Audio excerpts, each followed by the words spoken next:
Good evening all of you. कैसे हैं आप सभी? मैं माधुरी वेलकम करती हूँ आप सभी का इस बीएनएस की सीरीज में। आज ये हमारी बीएनएस की सीरीज लास्ट सीरीज है।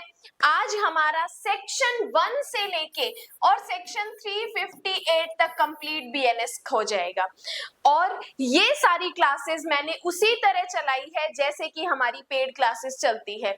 बस थोड़ा सा टाइम का था। वैसे हम क्लास में पढ़ते हैं पूरा 1 आवर और यहाँ पर मैंने कोशिश की है कि 20 to 30 मिनट्स के लिए आपका सेशन ला सकूं। तो ये कंप्लीट बीएनएस की सीरीज यहाँ पर यूट्यूब पे एंडिलो क्लासेस पर अवेलेबल है। आपने अगर ये सीरीज आपने ये वीडियो पहली बार देख रहे हो, इससे पहले आपने बीएनएस की सीरीज नहीं देखी, तो स्टार्टिंग से यहाँ तक आप घर बैठे बीएनएस की सारी नॉलेज ले सकते हो। लेकिन एक और सबसे अच्छी चीज बताने वाली हूं मैं आपको। एक एंडिलो क्लासेस पे दिवाली का एक ऑफर चलाया हुआ है। दिवाली का एक ऑफर है जिसमें जो स्टूडेंट कंप्लीट फीस जिस भी स्टेट की वो जुडिशरी की प्रिपरेशन करना चाहते हैं वो फीस एक साथ पे नहीं कर सकते या ज्यादा फीस वो पे नहीं कर पा रहे, तो उनके लिए एक ऑफर चलाया हुआ है दिवाली का, जो ओनली 5,000 रुपीज में, यस एकदम सही सुन रहे हैं आप, 5,000 रुपीज में पर मंथ आप अपना जुडिशरी का बैच कंटिन्यू कर सकते हैं।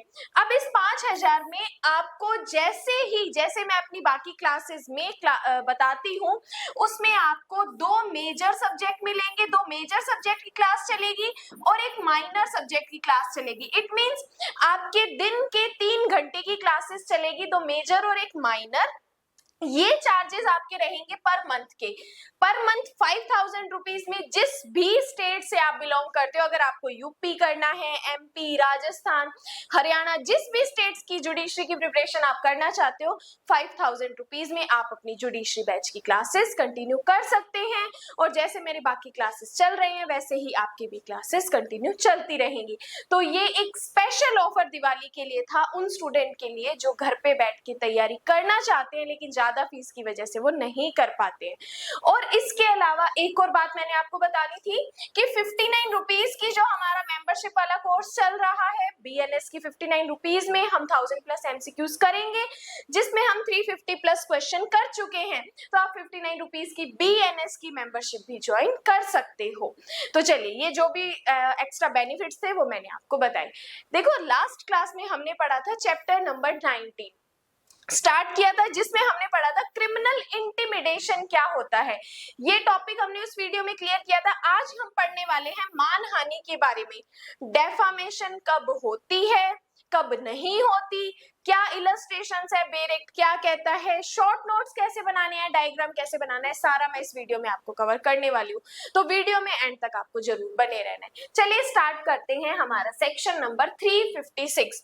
356 डील करता है मानहानि डेफामेशन के बारे में। अब डेफामेशन कैसे हो सकता है वो हमें इस पैराग्राफ में बेरेक्ट में बताया। ध्यान से देखना, इंपॉर्टेंट की पॉइंट्स भी आपको बताऊंगी। सबसेक्शन 1, जो कोई बोले गए मतलब बोलकर, या दूसरा कहता है पढ़े जाने के लिए आशय, मतलब उसने लिखा तो उनको क्या किया, पढ़ने के लिए जो वर्ड जिस चीज को हम पढ़ सकते हैं, बोलकर, लिखकर, या नंबर 3 कहता है शब्दों द्वारा या संकेतों द्वारा, मतलब आप ऐसे संकेत कर रहे हो तब भी वो डेफामेशन की कैटेगरी में आ सकते हैं, या दृश्य रूपण के द्वारा रिप्रेजेंट कर रहे हो आप किसी चीज को।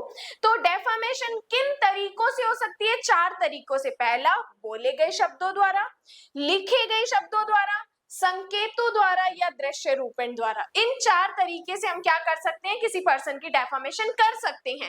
अब देखो, ये चारों चीजों में से कोई भी एक, सारी एक साथ होनी जरूरी नहीं है, कोई भी एक, जैसे कोई बोलकर किसी पर्सन के बारे में कुछ गलत बताता है तो डेफामेशन हो सकती है, या कोई पर्सन किसी व्यक्ति के बारे में लिख देता है और सामने वाला पर्सन या कोई अदर पर्सन उसको पढ़ता है तो वो डेफामेशन की कोटि में आ सकती है। अब देखो, जो कोई बोले गए, पढ़े जाने के लिए आश्रित शब्दों द्वारा, संकेतों द्वारा या दृश्य रूपण द्वारा किसी व्यक्ति के बारे में कोई लांछन, क्या लगा रहे हो आप, एलिगेशन लगा रहे हो, लांछन लगा रहे हो, इस इंटेंशन से लगाता है, प्रकाशित करता है कि ऐसे लांछन से ऐसे व्यक्ति की ख्याति की अपहानि की जाए। आप जो लांछन लगा रहे हो उससे सामने वाले पर्सन की क्या हो रही है, रेप्यूटेशन को इफेक्ट पड़ रहा है, उसकी ख्याति की अपहानि की जाए, या यह जानते हुए या विश्वास करने का कारण रखते हुए लगाता है, प्रकाशित करता है, पब्लिश करना भी इसी में है, ऐसे लांछन से ऐसे व्यक्ति की ख्याति की अपहानि होगी। तो डेफामेशन कब मानी जाती है, ध्यान से देखो, सारे की पॉइंट्स बोल रही हूँ। बोले गए, लिखे गए शब्दों द्वारा, संकेतों द्वारा या दृश्य रूपेण द्वारा कोई लांछन इस इंटेंशन से लगाता है, नॉलेज से लगाता है कि सामने वाले पर्सन की ख्याति की अपहानि हो जाए, या प्रकाशन करता है जिससे सामने वाले पर्सन की रेपुटेशन को हार्म होता है, तो ऐसा लांछन क्या होता है, मानहानि की कोटि में आ सकेगा। तो इसी तरीके से पहले आप डायरेक्ट का लिख दो, फिर जो मैंने अभी शॉर्ट में लाइंस बोली है 2 लाइन, वो आप अपने नोट्स में लिख दो। अब देखो, लेकिन एतस्मिन पश्चात अपवादित दशाओं के सिवाय जो आगे 10 अपवाद दिए हुए हैं उनको छोड़कर उसमें अगर कोई एलिगेशन आता है तो मानहानि नहीं है। लेकिन उस 10 पॉइंट जो मैं आपको सारे शॉर्ट में भी बताऊंगी, डिटेल में भी बताऊंगी, उन 10 पॉइंट को याद कर लो। अगर उन 10 पॉइंट में आता है तो मानहानि नहीं है, लेकिन उन 10 में नहीं आता तो मानहानि मानी जाएगी। तो एतस्मिन पश्चात अपवादित दशाओं के सिवाय उसके बारे में कहा जाता है कि उस व्यक्ति की मानहानि करता है। तो अपवाद में आ गया तो मानहानि नहीं है, अपवाद में नहीं आया तो मानहानि मानी जाएगी। तो क्या कहा, फिर से रिपीट करते हैं, जो कोई बोले गए, लिखे गए शब्दों द्वारा, संकेतों द्वारा, दृश्य रूपेण द्वारा किसी व्यक्ति के बारे में कोई ऐसे इस इंटेंशन से लांछन लगाता है, प्रकाशित करता है कि किसी व्यक्ति की ख्याति की अपहानि की जाए, तो वह व्यक्ति क्या करता है, मानहानि करता है। अब देखो, इसके बाद हमें कुछ एक्सप्लेनेशंस बताए हैं, 4 एक्सप्लेनेशन बताए हैं, जिसमें से 3 एक्सप्लेनेशन बात करता है कि कब मानहानि मानी जाएगी, और चौथा एक्सप्लेनेशन बात करता है कब मानहानि नहीं होगी। ध्यान से देखना, स्पष्टीकरण 1 अंडरलाइन करो, मृत व्यक्ति के ऊपर लांछन लगाना। मान लो किसी मरे हुए व्यक्ति के लिए आप ऐसे एलिगेशंस लगा रहे हो जिसकी रेप्यूटेशन पे इफेक्ट कर रहे हैं, अगर वो जिंदा होता तो इफेक्ट पड़ता, अब वो मरा हुआ है तब भी आप क्या कर रहे हो, लांछन लगा रहे हो, तो मानहानि मानी जाएगी। किसी मृत व्यक्ति को कोई लांछन लगाना मानहानि की कोटि में आ सकेगा। इंटरव्यू का क्वेश्चन बनता है, ध्यान से पढ़ना है, आपसे पूछा जा सकता है कि अगर हम किसी मरे हुए व्यक्ति के ऊपर कोई एलिगेशन लगाते हैं तो वो क्या डेफामेशन होगा, तो आपको बताना है कि अगर वो एलिगेशन, अगर वो व्यक्ति जीवित होता और उससे इफेक्ट होता, रेपुटेशन पर इफेक्ट पड़ता, तब मानहानि माना जाएगा, और भले ही वो मरे हुए व्यक्ति के ऊपर क्यों न लगाए जाए। यदि वे लांछन उस व्यक्ति की ख्याति की, यदि वे जीवित होता तो अपहानि करता, उसके परिवार या अन्य निकट संबंधियों की भावनाओं को उपहत करने के लिए आश्रित है। तो 2 बातें ध्यान रखनी है कि मरे हुए व्यक्ति के ऊपर लांछन लगाना मानहानि की कोटि में आते हैं, क्योंकि अगर वो लांछन जीवित व्यक्ति के ऊपर लगते तो इफेक्ट पड़ता, उसकी रेपुटेशन की अपहानि होती, तो वो लांछन क्या माने जाएंगे, डेफामेशन माने जाएंगे। पहला एक्सप्लेनेशन। दूसरा एक्सप्लेनेशन बी का क्वेश्चन है कि किसी कंपनी, संगम या व्यक्तियों के समूह के संबंध में उसकी वैसी हैसियत में कोई लांछन लगाना मानहानि की कोटि में आएगा। सिर्फ ये डेफामेशन किसी पर्सन की बात नहीं कर रहा, अगर आप किसी कंपनी के अगेंस्ट, कोई समूह के या व्यक्तियों के समूह, कोई वर्ग के अगेंस्ट पे आप कोई ऐसे लांछन लगाते हो जिससे ख्याति की अपहानि होती है, तो वो डेफामेशन मानी जाएगी। तो यहाँ से हमारा प्री का क्वेश्चन भी आता है। तीसरा कहता है कि अगर आप व्यंग्य कसते हो, किसी व्यक्ति को ताने मार के कोई बात कर रहे हो, तो व्यंग्य कसना, मुहावरे लगाना, लोकोक्ति देना भी क्या माना जाता है, मानहानि माना जाता है।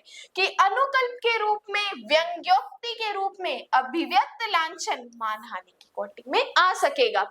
तो अगर आप व्यंग्य कसते हो, क्या करते हो, ताने कसते हो, अगर ऐसा लांछन किसी व्यक्ति की रेप्यूटेशन पर इफेक्ट डाल रहा है तो वो मानहानि मानी जाएगी। अब देखो फोर्थ एक्सप्लेनेशन।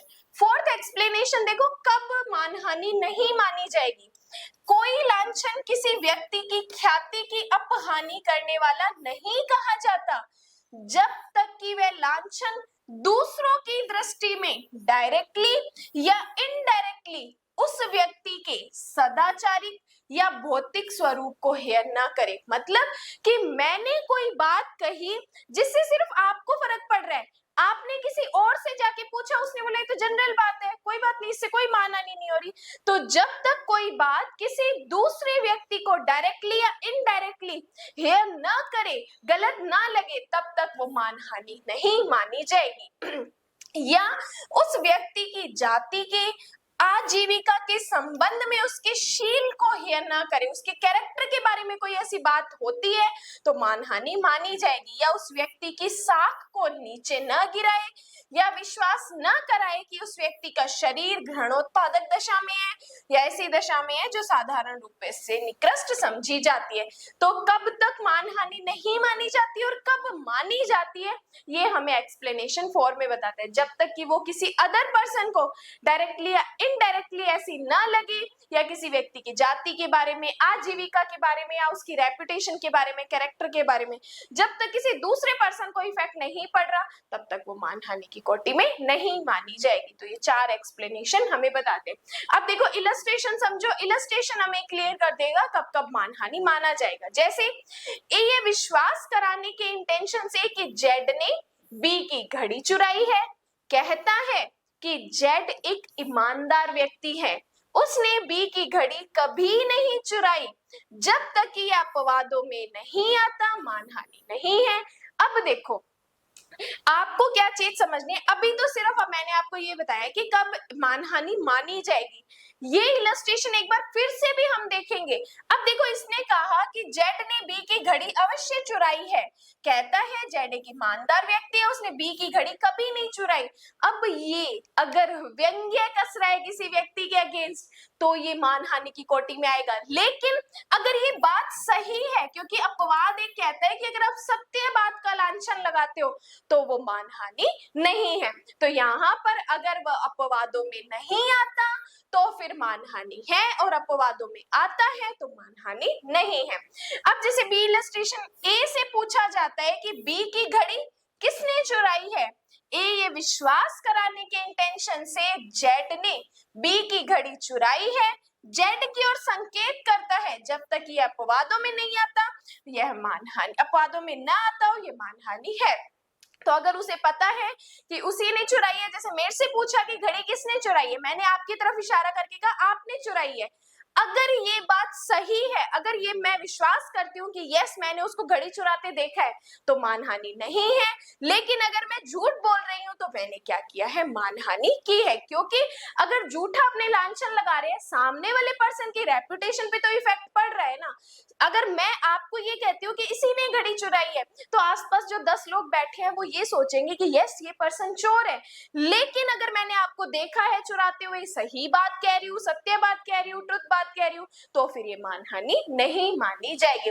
अब इस मानहानि को समझने के लिए आपको 10 अपवाद पहले याद करने पड़ेंगे, तब आपको मानहानि क्लियर हो जाएगी कि कब मानहानि होगी और कब मानहानि नहीं होगी। अब देखो हमारे अपवाद आ चुके हैं, कुछ एग्जांपल्स इलस्ट्रेशन मैंने यहाँ नहीं लिए तो क्योंकि क्लास थोड़ी ज्यादा बड़ी हो जाती है, तो बाकी इलस्ट्रेशंस जो हार्ड है, जो बाकी आपको नहीं समझ आते, तो आप मेरे से कमेंट्स में भी पूछ सकते हो। बाकी मैं पूरी कोशिश कर रही हूँ कि हर एक चीज मैं आपको कवर करवा सकूं। देन बात करते हैं अपवाद 1। यहाँ से हमारे अपवाद 1 से लेके 10 मैं आपको बताऊंगी। ये अपवाद कहते हैं कि कब मानहानि नहीं होगी, किसी ऐसी बात का लांछन लगाना जो किसी व्यक्ति के बात संबंध में सत्य हो। अगर आपको पता है कि ये बात सही है, उसने चीज चुराई है, उसने अपराध किया है, तब आप उसके बारे में बताते हो तो वो मानहानि नहीं है।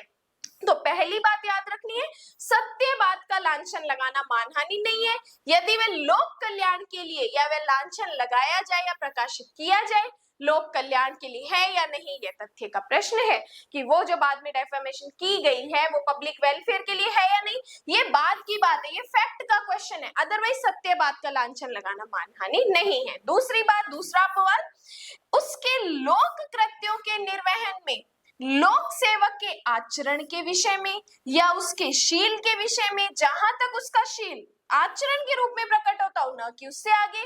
कोई राय या कोई कुछ भी हो, गुड फेथ में अभिव्यक्त करना मानहानि नहीं है। अगर आप किसी पब्लिक सर्वेंट के अगेंस्ट कोई बात कर रहे हो, जैसे मैंने कहा कि हमारे एरिया का डीएम अच्छा काम नहीं करता, वो अपराधों को नहीं रोक पा रहा, अगर मैं ऐसा कोई पब्लिक सर्वेंट के अगेंस्ट करती हूँ क्योंकि मैं ये काम गुड फेथ में कर रही हूँ, मुझे पता है, तो यहाँ पर मैंने मानहानि नहीं की है। तो पब्लिक सर्वेंट के कंडक्ट और शील के बारे में कोई बात करना मानहानि नहीं मानी जाती। अब देखो अपवाद नंबर थर्ड। अपवाद थर्ड कहते हैं किसी लोक प्रश्न के संबंध में किसी व्यक्ति के आचरण के विषय में या उसके शील के विषय में, जहां तक कि उसका शील या आचरण प्रकट होता हो, गुड फेथ में अभिव्यक्त करना मानहानि नहीं है।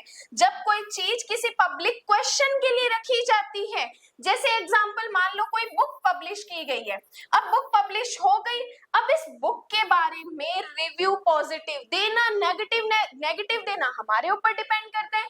तो जब कोई चीज पब्लिक क्वेश्चन के संबंध में रखी जाती है, तब उसके लिए आप कोई चीज कहते हो तो वो मानहानि नहीं मानी जाएगी। जैसे ये एक इलस्ट्रेशन दिया हुआ है, देखो किसी लोक प्रश्न पर सरकार को अर्जी देने या सभा बुलाने पर हस्ताक्षर करने या ऐसी सभा का सभापतित्व करने या उसमें हाजिर होने में, किसी समिति का गठन करने में, सम्मिलित होने में लोक समर्थन आमंत्रित करती है।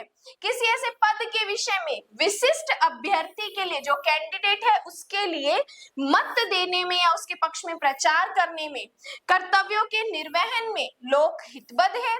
जेड के आचरण के विषय में ए कोई राय कहता है, तो अगर वो गुड फेथ में कहता है तो वो मानहानि नहीं है। जैसे आपके सामने कैंडिडेट आता है और बोलते हैं कि मैं इस बार इलेक्शन में खड़ा होने वाला हूँ, तो अगर आप उसे ये कहते हो कि तूने पिछली बार क्या काम किया था, तूने हमारे लिए कोई काम नहीं किया, पब्लिक के लिए कुछ काम ही नहीं किया, तुम उसी टाइम आते हो जब वोट चाहिए होते हैं, तो ऐसा एलिगेशन अगर आप लगाते हो तो वो मानहानि नहीं मानी जाएगी। ये इलस्ट्रेशन हमें बताता है।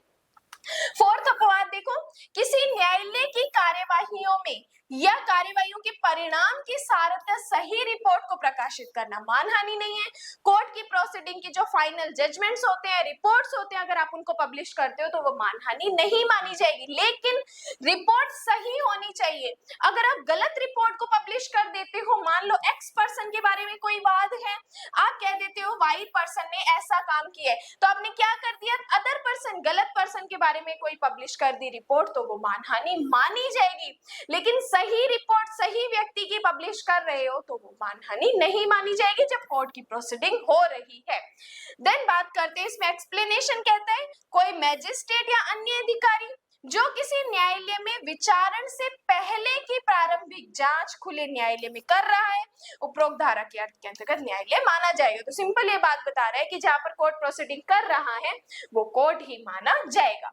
अब देखो एक्सेप्शन नंबर 5, ध्यान से देखना। किसी ऐसे मामले के गुणागुण के विषय में, कोई ऐसे मैटर की मेरिट की बात कर रहा है, चाहे वो मैटर सिविल हो चाहे वो मैटर क्रिमिनल हो, जो किसी कोर्ट द्वारा विनिश्चित हो चुका है, या ऐसे मामले के पक्षकार, साक्षी या एजेंट के रूप में किसी व्यक्ति के आचरण के विषय में या ऐसे व्यक्ति के कैरेक्टर के विषय में जहां तक उसका कैरेक्टर उस आचरण से प्रकट होता हो, न कि कोई आगे रहे, कुछ भी हो, सद्भाव पूर्वक अभिव्यक्त करना मानहानि नहीं है। अब देखो कोई कोर्ट के अंदर केस जाता है, ठीक है, उसमें एक पार्टी जीतती है और दूसरी पार्टी हारती है। जब दूसरी पार्टी हारती है तो हमें पता चलता है कि उसका ऐसा कैरेक्टर था, वो उसने जानबूझ के क्या किया था, फॉल्स डॉक्यूमेंट बनाए थे, उसने जानबूझ के लोगों के घर पे कब्जा कर लिया था। अब कोर्ट ने उसके अगेंस्ट जजमेंट दिया, तो यहाँ पर जब कोर्ट उस पार्टी के अगेंस्ट, विटनेस के अगेंस्ट या एजेंट के अगेंस्ट कोई भी ऐसी बात करता है तो वो मानहानि, डेफामेशन नहीं मानी जाएगी। तो याद रखना, जब किसी कोर्ट के मैटर में कोई मेरिट पे डिसाइड किया गया है, सिविल हो या क्रिमिनल, कोई पार्टी किसी विटनेस या एजेंट के लिए कोई भी बात ऐसी कही जाती है तो वो मानहानि नहीं मानी जाएगी। जैसे ध्यान से देखो, ए कहता है कि मैं समझता हूं कि उस विचारण में जेड साक्ष्य, जेड का साक्ष्य परस्पर विरोधी है, कि वह अवश्य ही मूर्ख या बेईमान होना चाहिए। यदि ए, अब देखो एक इंपॉर्टेंट चीज बताऊं, गुड फेथ वर्ड जुड़ गया। जहां पर भी किसी अपराध में गुड फेथ वर्ड जुड़ता है तो मतलब वो मानहानि नहीं है। आगे देख लो, ए ऐसा गुड फेथ में कहता है तो वह अपवाद के अंदर आ जाएगा और वो डेफामेशन नहीं मानी जाएगी, क्योंकि जो राय वह जेड के कैरेक्टर के संबंध में अभिव्यक्त करता है वह ऐसी है कि साक्ष्य के रूप में जेड के आचरण से है, न कि उसके आगे प्रकट होती है, तो वो मानहानि नहीं मानी जाएगी। तो याद रखना, जब भी कुछ इंपॉर्टेंट चीजें फोकस करनी होती है उसमें अगर केस में प्रॉब्लम में गुड फेथ वर्ड दे दिया तो वो अपराध नहीं है। तो यहाँ पर अगर मजिस्ट्रेट ये कहता है कोई भी बात गुड फेथ में करता है तो वो अपराध या डेफामेशन नहीं माना जाएगा। लेकिन अब इस इलस्ट्रेशन में देख लेना, कहीं भी गुड फेथ वर्ड यूज नहीं किया, गुड फेथ वर्ड यूज करता तो यहाँ पे क्या माना जाता, मानहानि नहीं होता। लेकिन यदि मैजिस्ट्रेट कहते हैं कि जो कुछ जेड ने उस विचारण में दृढ़ता पूर्वक कहा मैं उस पर विश्वास नहीं करता, क्योंकि मैं जानता हूं कि वह सत्यवादिता से रहित व्यक्ति है, तो ए इस अपवाद के अंदर नहीं आता, क्योंकि उसने ऐसी बात कर दी कि इसके एविडेंस लेने की जरूरत ही नहीं है, ये तो घटिया पर्सन है, इसके तो हमेशा केसेस इसके ऊपर इतने हुए हैं, ये कभी सच बात बोलता ही नहीं है, उसने ऐसी बात की तो ये मानहानि मानी जाएगी, क्योंकि वह राय जो वह जेड के कैरेक्टर के संबंध में अभिव्यक्त करता है ऐसी राय है जो साक्षी के रूप में या जेड के आचरण के रूप में आधारित नहीं है, तो वो मानी जाएगी, मानहानि की कैटेगरी में नहीं आएगी।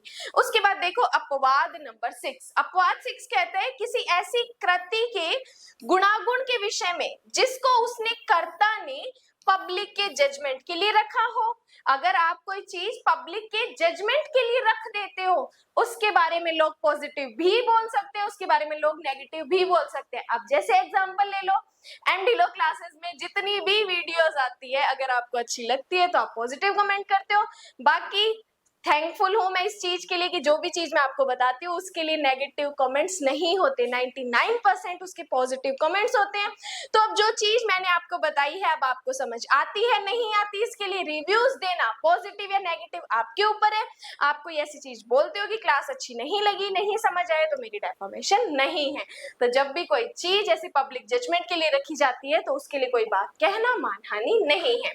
जैसे एक्सप्लेनेशन कहते हैं कोई कृति पब्लिक के जजमेंट के लिए अभिव्यक्त रूप से या कर्ता की ओर से कार्यों द्वारा जिनसे लोग के निर्णय के लिए ऐसा करना विवक्षित हो रखी जा सकती है। तो पब्लिक के लिए जजमेंट के लिए अगर कोई बात रखी जाती है तो उसके लिए आप कोई भी बात कहो मानहानि नहीं मानी जाएगी। एग्जाम्पल देख लो, बुक वाला जो कोई पुस्तक प्रकाशित करते हैं वह उस पुस्तक को पब्लिक के जजमेंट के लिए रखता है, बुक अच्छी लगी या नहीं लगी आप उसके बारे में कोई कहते हो तो मानहानि नहीं मानी जाएगी।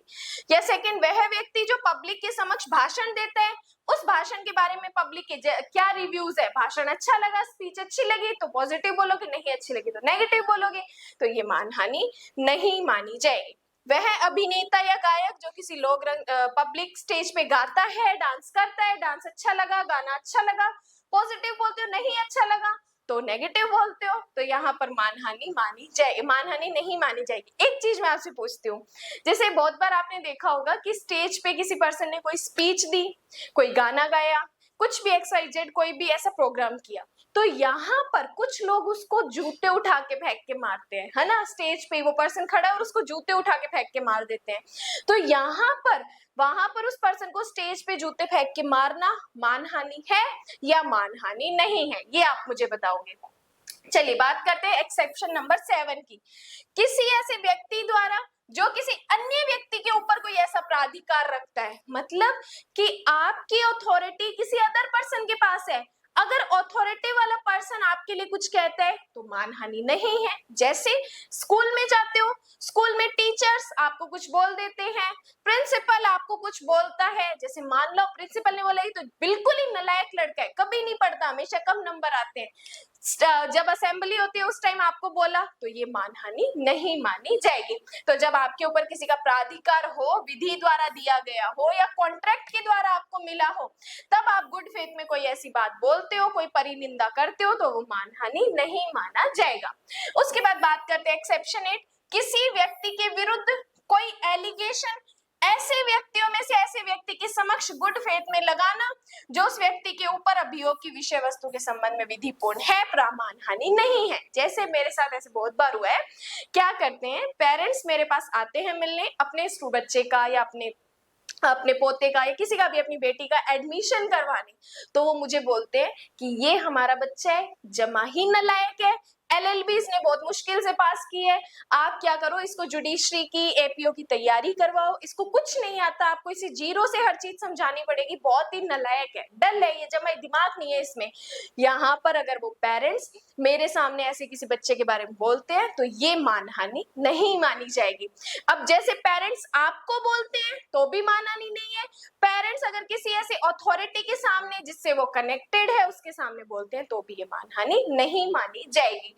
तो यहाँ पर ये चीज हमें बताई है। जैसे यदि ए एक मैजिस्ट्रेट के समक्ष जेड पर गुड फेथ में लांछन लगाता है कि यदि ए एक सेवक जेड के आचरण के संबंध में जेड के मालिक से गुड फेथ में शिकायत करता है, यदि ए एक बालक या जेड के संबंध में जेड के पिता से गुड फेथ में शिकायत करता है तो मानहानि नहीं है। एक मालिक सर्वेंट की करता है, एक टीचर स्टूडेंट की करता है, एक पेरेंट्स अपने बच्चों की करते हैं तो वो मानहानि नहीं मानी जाती है। उसके बाद बात करते हैं एक्सेप्शन नंबर 9, किसी अन्य व्यक्ति के शील पर उसके कैरेक्टर पर लांछन लगाना मानहानि नहीं है। किसी व्यक्ति के कैरेक्टर पर लांछन लगाना मानहानि नहीं है, परंतु यदि यह तब जब उसे लगाने वाले व्यक्ति के या किसी अन्य व्यक्ति के हित की संरक्षा के लिए या पब्लिक वेलफेयर के लिए वह लांछन गुड फेथ में लगाया गया हो। अगर गुड फेथ में लांछन लगाए जाते हैं तो मानहानि नहीं है, लेकिन कब, जब उन्होंने कहा इसमें वेलफेयर या उस व्यक्ति के हित की संरक्षा होती है। जैसे मान लो पेरेंट्स आए एडमिशन करवाने, 2 महीने बाद वो वापस मेरे पास आते हैं तो मैं उनको बोलती हूँ कि आपको अपने बच्चे को घर पे भी ध्यान रखना पड़ेगा, जो मैं याद करने के लिए देती हूँ उससे पूछो वो याद करता है या नहीं करता है। अगर मैं आपके टीचर्स को ऐसी कोई बात कहती हूँ, अपने पेरेंट्स को ऐसी कोई बात कहती हूँ तो वो मानहानि नहीं मानी जाएगी। जैसे अब देखो इलस्ट्रेशन दिया है, ए एक दुकानदार है, वह बी से जो उसके कारोबार का मैनेजमेंट करता है कहता है कि जेड को कुछ मत बेचना जब तक कि वह तुम्हें नगद धन न दे दे, क्योंकि उसकी ईमानदारी के बारे में मेरी राय अच्छी नहीं है। यदि उसने जेड पर लांछन अपने हितों की संरक्षा के लिए गुड फेथ में लगाया है तो वो इस अपवाद के अंदर आता है और उसने मानहानि नहीं की है। या सेकंड, एक मैजिस्ट्रेट अपने सुपीरियर ऑफिसर को रिपोर्ट देते हुए जेड के कैरेक्टर पर लांछन लगाता है कि यहाँ यदि वह लांछन गुड फेथ में और पब्लिक वेलफेयर के लिए लगाया जाता है तो वो अपवाद के अंदर आएगा और उसने मानहानि नहीं की है, तो मानहानि नहीं समझी जाएगी। एंड लास्ट एक्सेप्शन हमें बताता है, एक व्यक्ति को दूसरे व्यक्ति के विरुद्ध गुड फेथ में सावधान करना, अलर्ट करना डेफामेशन नहीं है, लेकिन यह तब जबकि ऐसी सावधानी उस व्यक्ति की भलाई के लिए दी गई हो या किसी ऐसे व्यक्ति की भलाई के लिए जिससे वह व्यक्ति हितबद्ध हो, पब्लिक वेलफेयर के लिए दी गई हो, तो वो मानहानि नहीं है। जब आप किसी पर्सन को अलर्ट कर रहे हो कि ऐसा काम मत करना, ये पहले भी ऐसे लोगों को ठग के आ चुका है, तो अगर ऐसा कोई काम आप किसी व्यक्ति की भलाई के लिए करते हो तो मानहानि नहीं है। तो ये पहले हमने एक्सेप्शंस पढ़े, पहले हमने एक्सप्लेनेशंस पढ़े, देन हमने एक्सेप्शंस पढ़े। इसका प्रॉपर एक डायग्राम मैं भी आपको लास्ट में बताऊंगी। अब उससे पहले 3 सबसेक्शन देख लो, मानहानि के लिए पनिशमेंट कितनी है। सबसेक्शन 2 कहते हैं जो कोई अन्य व्यक्ति की डेफामेशन करेगा वह सादा कारावास से जिसकी 2 वर्ष की पनिशमेंट या जुर्माना या दोनों या कम्युनिटी सर्विस की पनिशमेंट भी मिल सकती है। तो सबसेक्शन 1 के लिए पनिशमेंट क्या है, मानहानि करने पर 2 साल या जुर्माना या दोनों या कम्युनिटी सर्विस की पनिशमेंट भी मिल सकती है। इसके बाद बात करते हैं सबसेक्शन 3। सबसेक्शन 3 हमें बताता है जो कोई ऐसी बात को ये जानते हुए या विश्वास करके कि अच्छा कारण रखते हुए किसी बात की या किसी व्यक्ति की मानहानि कारक है मुद्रित या उत्कीर्ण करेगा। जैसे कि अगर आप किसी व्यक्ति के बारे में जानते हो कि ये मानहानि हो सकती है, आप फिर भी पब्लिश करते हो, तब आपको 2 साल का कारावास या जुर्माना या दोनों से दंडित किया जाएगा। और जो कोई मुद्रित या उत्कीर्ण पदार्थ को जिसमें मानहानि कारक विषय अंतर्विष्ट है, जानते हुए कि उसमें अंतर्विष्ट है, बेचेगा, बेचने की प्रस्तावना करेगा, तो उसको भी 2 साल की पनिशमेंट या जुर्माना या दोनों। तो मानहानि करोगे तो 2 साल की पनिशमेंट, पब्लिश करोगे मानहानि को तो 2 साल की पनिशमेंट, ऐसी चीजों को बेचोगे जहां पर उस व्यक्ति की मानहानि की गई है तो भी 2 साल की पनिशमेंट आपको मिलेगी। तो ये हमें पनिशमेंट्स के बारे में ध्यान रखना है। प्री का क्वेश्चन यहाँ से आता है। अब देखो बात करते हैं, हमने मानहानि के बारे में पढ़ा कि बोले गए, लिखे गए शब्दों द्वारा, संकेतों द्वारा या दृश्य रूपण द्वारा ऐसा लांछन लगाना क्या है, मानहानि माना जाएगा। जिससे किसी पर्सन की ख्याति को अपहानि हो, लांछन लगाना, इसके आगे लिखो जिससे किसी व्यक्ति की ख्याति की अपहानि हो, व्यक्ति की ख्याति की अपहानि हो, तो वो मानहानि माना जाएगा। उसके बाद चार एक्सप्लेनेशन हमने पढ़ा। मरे हुए व्यक्ति पर लांछन लगाते हो तो मानहानि है, किसी कंपनी, संगम या व्यक्तियों के समूह पर लांछन लगाते हो, मानहानि है, कोई व्यंग्य कसते हो, ताने मारते हो, मानहानि है। लेकिन कब मानहानि नहीं माना जाएगा, जब तक वह दूसरों को हेयर ना करे, जब वह जिससे दूसरों को हेयर ना करे या दूसरों को इरिटेट ना करे, तब तक वो मानहानि नहीं माना जाएगा। तो ये डेफिनेशन और इसके 4 एक्सप्लेनेशन हमें बताए हैं। अब देखो इसके बाद मैं आपको अपवाद बताती हूँ। ये 10 अपवाद हमें कहते हैं कि कब मानहानि नहीं मानी जाएगी, कब मानहानि नहीं मानी जाएगी। थोड़ा सा मैं इसको जूम कर देती हूँ ताकि आपको दिख जाए, साथ के साथ डायग्राम बनाते रहना तो सारी चीजें क्लियर हो जाएंगी। जैसे इसमें कहा कि अगर आप सत्य बात का लांछन लगाते हो, आपको पता है बात सही है, उसने चोरी की है तो की है, ये बात बोल रहे हो, तो ये मानहानि नहीं है। सेकंड, पब्लिक सर्वेंट के आचरण के बारे में, उसके कैरेक्टर के बारे में, उसके कंडक्ट के बारे में कोई बात कहते हो, मानहानि नहीं है। किसी पब्लिक क्वेश्चन के संबंध में कोई भी ऐसी बात करते हो जिसमें आपको पता है जो बात किसी पब्लिक क्वेश्चन के लिए रखी जाती है, आपकी राय मांगी गई है उससे डायरेक्टली या इनडायरेक्टली, तो कुछ कहते हो पॉजिटिव नेगेटिव, मानहानि नहीं है। कोर्ट की प्रोसीडिंग का प्रकाशन करते हो, सही रिपोर्ट का प्रकाशन करते हो, मानहानि नहीं है। फिर उसके बाद कहता है जो वाद के पक्षकार है, सूट में केस कोर्ट ने किसी पार्टी की, साक्षी की, एजेंट के शील के बारे में कोई बात कही है तो भी वो मानहानि नहीं मानी जाएगी। उसके बाद बात करते हैं एक्सेप्शन नंबर 6, पब्लिक के जजमेंट के लिए आपने कोई चीज रखी है जिसमें आपको पब्लिक की ओपिनियन जानना है, उनका निर्णय जानना है, तो फिर ये मानहानि नहीं मानी जाएगी। देन प्राधिकार रखने वाले व्यक्ति द्वारा कोई बात की जाती है जिसके पास अथॉरिटी है, आपके पेरेंट्स आपके लिए कुछ कहते हैं, तो वो मानहानि नहीं है। या किसी प्राधिकारवान व्यक्ति के समक्ष कोई बात कहना, कोई पेरेंट्स टीचर के सामने कोई बात कहते हैं अपने बच्चे के लिए, तो वो मानहानि नहीं मानी जाएगी। देन गुड फेथ में एक्सेप्शन 9 कहते हैं गुड फेथ में लांछन लगा रहे हो, आपको पता है किसी पर्सन को प्रोटेक्ट करना है, गुड फेथ में लांछन लगाना मानहानि नहीं है।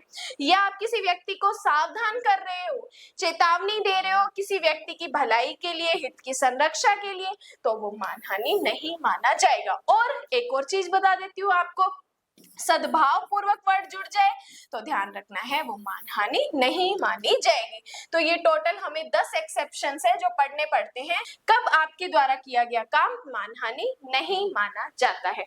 तो ये 10 एक्सेप्शंस हमने पढ़े। ये यहाँ से हमारा मेंस का 15 से 20 नंबर का क्वेश्चन बनता है। जो जो चीजें मैंने आपको डिटेल में बताई है, शॉर्ट में बताई है, एज इट इज ऐसे नोट्स, ऐसे डायग्राम्स अपने नोट्स में बनाओ, एज इट इज सारी चीजें लिखो, ताकि जब आप रिवीजन करो तो रिवीजन आपका हो जाए। तो ये हमने सेक्शन 356 मानहानि के बारे में पढ़ा है। इसके बाद देखो सेक्शन आता है 357। 357 कहते हैं असहाय व्यक्ति की परिचर्या करने और उसकी आवश्यकताओं की पूर्ति की संविदा का भंग करने के विषय में। तो टाइटल और पनिशमेंट याद रखो। अगर आप किसी ऐसे व्यक्ति की जो किशोरावस्था, पागल या किसी रोग या शारीरिक दुर्बलता के कारण असहाय है, अपना दैनिक पालन जो वो नहीं कर पा रहा, अपने खर्चे वो नहीं उठा पा रहा, उसके लिए अगर आप कोई कॉन्ट्रैक्ट करते हो कि मैं इसको डेली का खर्चा दूंगा, उसके बाद आप उस शर्त का या उस संविदा का भंग करते हो, तो आपको 3 महीने की पनिशमेंट मिल सकती है या जुर्माना। जुर्माना कितना, जो 5,000 रुपए तक या दोनों के लिए पनिश किया जा सकता है। तो टाइटल और पनिशमेंट का अच्छा सेक्शन इससे बनता है। नेक्स्ट हमारा चैप्टर है चैप्टर नंबर 20। अब देखो ये चैप्टर नंबर 20 में एक ही सेक्शन जोड़ा गया है। चैप्टर 20 बात करता है रिपिल और सेविंग्स के बारे में, जो चीजें रिपिल हो चुकी है और कहाँ कहाँ पर ये एक्ट अपना इफेक्ट नहीं डालेगा, वो चीजें हमें यहाँ पर बताई गई है। तो ये आज हमारा लास्ट सेक्शन है इस BNS की की सीरीज का। 358 कहता है निरसन और व्यावृत्तियां। देखो निरसन और व्यावृत्तियों का मतलब क्या है कि भारतीय दंड संहिता का निरसन किया गया है कि यस हमने आईपीसी को रिपेल करके और उसकी जगह पर हम क्या लेके आए हैं, बीएनएस भारतीय न्याय संहिता को लेके आए हैं। सेकंड ये कहते हैं कि सबसेक्शन 1 में निर्दिष्ट संहिता का निरसन होने पर भी निम्नलिखित पर इसका प्रभाव नहीं पड़ेगा। माना हमने आईपीसी को रिपेल कर दिया है लेकिन फिर भी ये बीएनएस जो नया लॉ आया है इसका इफेक्ट कहां कहां पर नहीं पड़ेगा। तो इन्होंने कहा कि ऐसी निश्चित संहिता के पूर्व संप्रवर्तन उसके अधीन सम्यक रूप से की गई या भोगी गई कोई बात, इससे पहले बीएनएस से पहले अगर आईपीसी में जिस भी पनिशमेंट को कोई किसी भी व्यक्ति को कोई पनिशमेंट मिली है, कोई पेनल्टी लगी है, कोई कारावास वो भोग रहा है, तब उसका मतलब ये नहीं समझा जाएगा कि पहले वाले जजमेंट सारे वॉइड हो जाएंगे। नहीं, वो जजमेंट्स एज इट इज वैसे ही चलेंगे। उसके बाद जब से ये लॉ एग्जिस्टेंस में आया है, 1 जुलाई 2024 से आया है, तब से जो भी नए अपराध होंगे वो बीएनएस के अकॉर्डिंग क्या किए जाएंगे, हेल्ड किए जाएंगे। या उसके अलावा इन्होंने कहा कि जब आपने आईपीसी के अकॉर्डिंग आपने कोई प्रॉपर्टी या कोई भी लॉस, कोई भी राइट आपने गेन किया है, अर्जित किया है, तब वो वैलिड माने जाएंगे। या कहते हैं कि किन्हीं अपराध के संबंध में आपने कोई पेनल्टी, कोई पनिशमेंट भुगत रहे हो तो वो वैसे ही चलती रहेगी, या कोई इन्वेस्टिगेशन उपचार हुआ है वो वैसे ही चलता रहेगा। तो कहने का मतलब सिर्फ ये है कि जो भी बीएनएस आने से पहले आईपीसी के अकॉर्डिंग फाइनल डिसाइड हो चुके हैं वो वैसे ही रहेंगे। इसके बाद 1 जुलाई 2024 से फिर ये लॉज एक्सिस्टेंस में आएगा। तो ये चीजें हमें इसमें बताई गई है। और सबसेक्शन 3 कहते हैं ऐसे निरसन के होते हुए भी उक्त संहिता के अधीन की गई कोई बात कार्यवाही इस संहिता के उपबंधों के अधीन की गई समझी जाएगी। तो बस हमें निरसन और व्यावृत्तियों में यही चीजें एक्स्ट्रा पढ़नी होती है। एग्जाम से कोई क्वेश्चन नहीं आता, इसका आ भी जाए तो टाइटल बेस आ सकता है और प्रीलिम्स के लिए आ सकता है, मेंस का कोई क्वेश्चन इससे नहीं बनने वाला। तो ये हमने पूरी सीरीज बीएनएस की चैप्टर की सीरीज से लगे थे चैप्टर्स याद करने, सेक्शन 1 से 358 तक हमने कवर कर ली है। एक और अच्छी चीज आपको बताती हूँ कि जैसे बीएनएस का टाइम होता था फिक्स टाइम 7 बजे शाम को बीएनएस की क्लास आएगी। कुछ इमरजेंसी की वजह से 1 या 2 दिन मिस हुई है तो वो अलग बात है, बाकी कंटिन्यूअसली डेली बीएनएस की सीरीज हमें 7 बजे मिलती थी। अब ये बीएनएस खत्म हो चुका है तो अब बीएनएसएस, यस सीआरपीसी, जैसे हमारा बीएनएस चला था वैसे हमारा बीएनएसएस भी इवनिंग में 7 बजे आपको डेली लेक्चर मिल जाएगा। आज अब बीएनएस की आ जाएगी, उसके बाद बीएनएसएस की सीरीज हमारी डेली इवनिंग 7 बजे स्टार्ट हो जाएगी। लेकिन एक चीज मैं आपसे, एक रिक्वेस्ट मैं आपसे करती हूँ कि जिन्होंने भी सेक्शन 1 से लेके सेक्शन 358 तक पूरी बीएनएस की सीरीज देखी है लेकिन उसने ना तो कभी कमेंट्स किया और ना लाइक किया है, तो अगर आपने सेक्शन 1 से 358 तक बीएनएस की सीरीज देखी है, आपको कुछ भी जितनी भी नॉलेज मिली है, तो एक चीज आपको करनी है, लाइक और कमेंट्स इस वीडियो में करना है ताकि मुझे पता चले कि मेरी बीएनएस की सीरीज से इतने स्टूडेंट को हेल्प मिली है, इतने स्टूडेंट ने फायदा लिया है, ताकि मैं इसी तरह बीएनएसएस और बीएसए भी आपको इसी तरह यूट्यूब पे कंप्लीट बेरेक्ट के साथ आपको पढ़ाऊं। तो ये बीएनएस की सीरीज का सफर आपके साथ बहुत अच्छा रहा। पूरी बीएनएस की सीरीज में जितने भी स्टूडेंट ने इससे फायदा लिया है उनके पॉजिटिव कमेंट्स देके मैं बहुत ज्यादा मोटिवेट हुई हूँ। अब एक नए स्टेप की ओर चल रहे हैं, हम बीएनएसएस को स्टार्ट करेंगे। बाकी आज के लिए धन्यवाद। मैं प्रे करूंगी कि आपकी मेहनत का फल आपको जरूर मिले। Have a nice day all of you.